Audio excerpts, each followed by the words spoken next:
Entebbe, the first administrative town in central Uganda, on Lake Victoria Peninsula, approximately 37 kilometers southwest of Uganda's capital Kampala. The current municipality was once a capital city of Uganda under the British Protectorate. Its parliament was based in Entebbe. Kiryowa Sendita, an 89-year-old retired draftsman with geological survey under the Ministry of Water and Mineral Resources. He is a senior resident in Entebbe who served in the colonial regime. He draws to us a picture of what Entebbe was back in the time.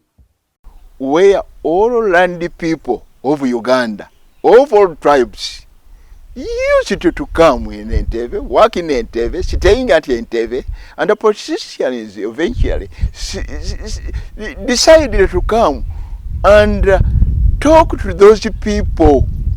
When you come and talk to those people, it means that you have told your message to the whole Uganda people. Besides Ugandans working with the whites, Kiryowa says residences and schools were also divided based on races. Also, our children to have education, there was an argument. I told you, wherever you used to sit, we were so comfortable. We did not argue at all. So we find, as myself, I joined Entebbe in 1952. I find the school was already built. And I was happy to send my children where Africans go. And there is no argument that I should send mine to Europeans. History still prevails on Entebbe. Places like Itoro still reflect on their names from the colonial period. We are told it was a place gazetted for casual laborers, mainly from the Batoro tribe.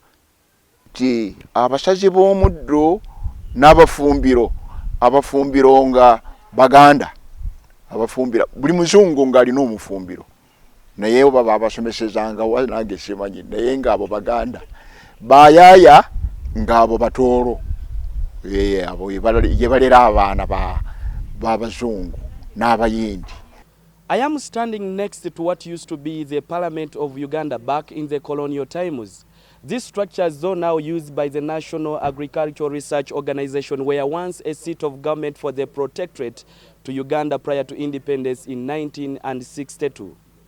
Inside this building, Uganda's historical crested crane is still paid respect, and the parliamentary floor is now Narrow's boardroom. After independence in 1962, the capital city was transferred to Kampala.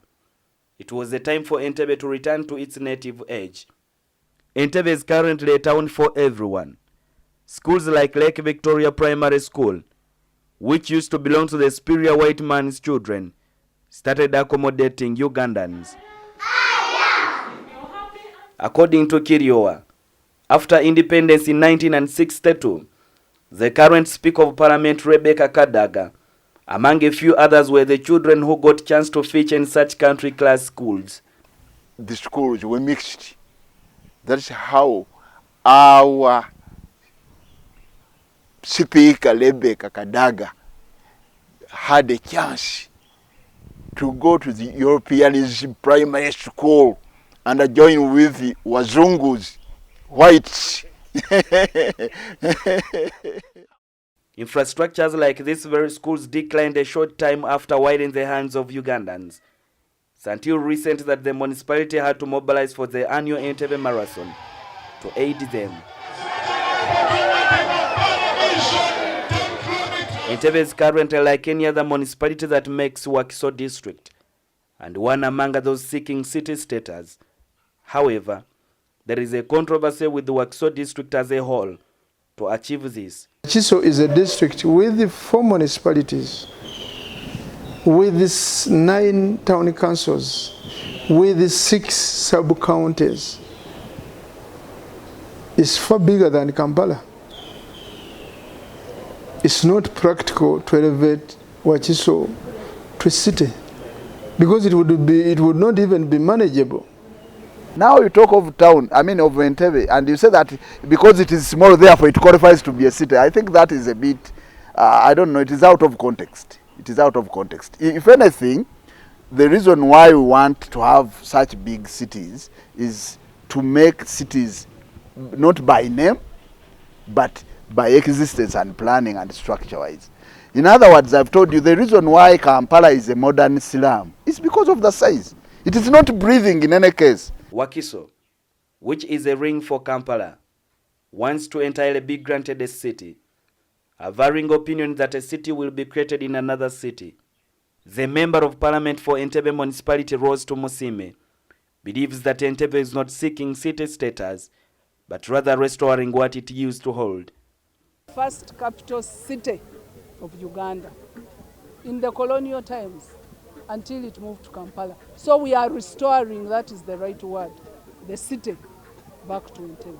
According to the Entebbe Municipality Mayor Kayanja Dipo, Entebbe, though small among other municipalities, holds the only country's airport and state house. Barely a few countries have them in a municipality. We host the only international airport. We host State House.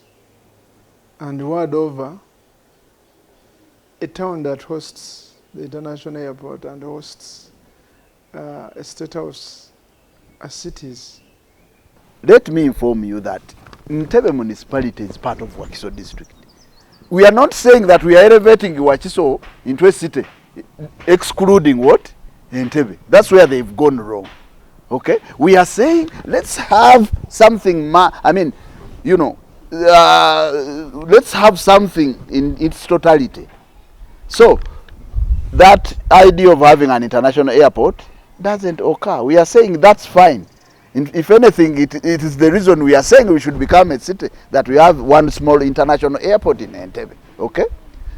If the word should be the name, then it's okay. We can say the entire district is Entebbe. You get?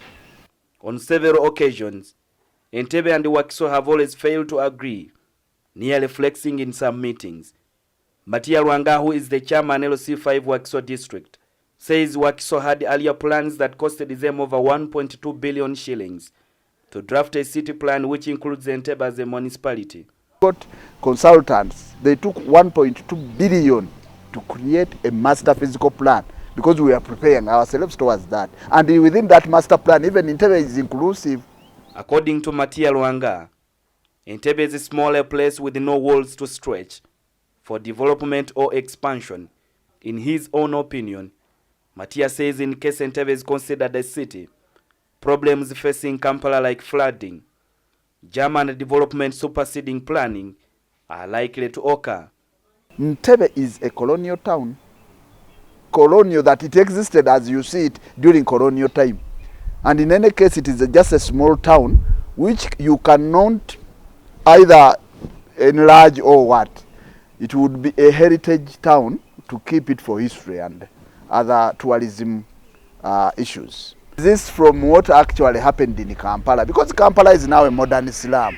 Reason being, it is too small, it doesn't breathe, it was not planned earlier, it is now being planned when the development has already set up. That's why today you see floods in Kampala. That's why today you see traffic jam in Kampala. Now we want to create another problem by having a very small area of Entebbe, now making it a city, that we attract other people to come and, flood in that small area. If you ask them where is their physical plan, they don't have it, simply because you cannot plan for something which existed already. No one can say that State House should be moved away from here.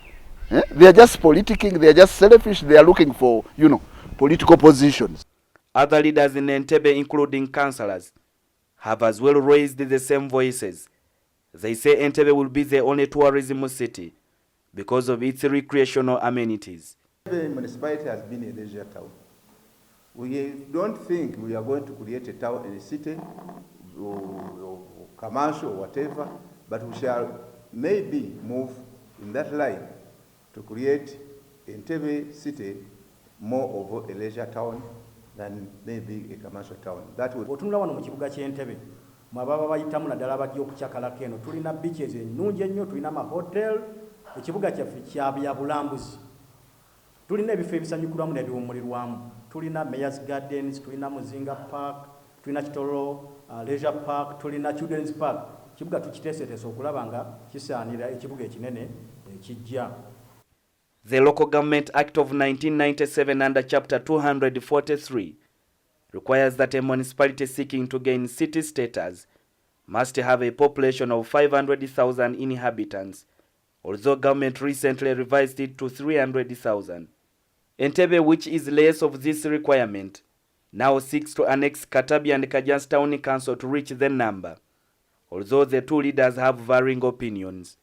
Katabi already has made a resolution accepting to be part. Eyo Katabi Town Council, Kajan's Town Council, Kasanje Town Council. Buli jonna gy'owulira Kyengerani ziri wansi waki, era district yazicreating yazita okuzifuula ekyo. Okay? Kakati bw'oba oyagala okukyusa, ate toyinza kikola nga togenze mu district council. Kyekiri kye nti ate district council yo yasalawo dda nega nti ffe tubeere nga bwe tukola ki, bwe tuli tufune kiri ekisingawo. Entebbe, though a corporate town, has had conflicts with its residents on matters of development. Last year, government's plan to build a convention center in Manyago was overshadowed by locals. The idea had to be diverted, and government has now considered land between Entebbe Golf Course, Uganda Wildlife Education Center, and the Water Resource Institute for the convention center.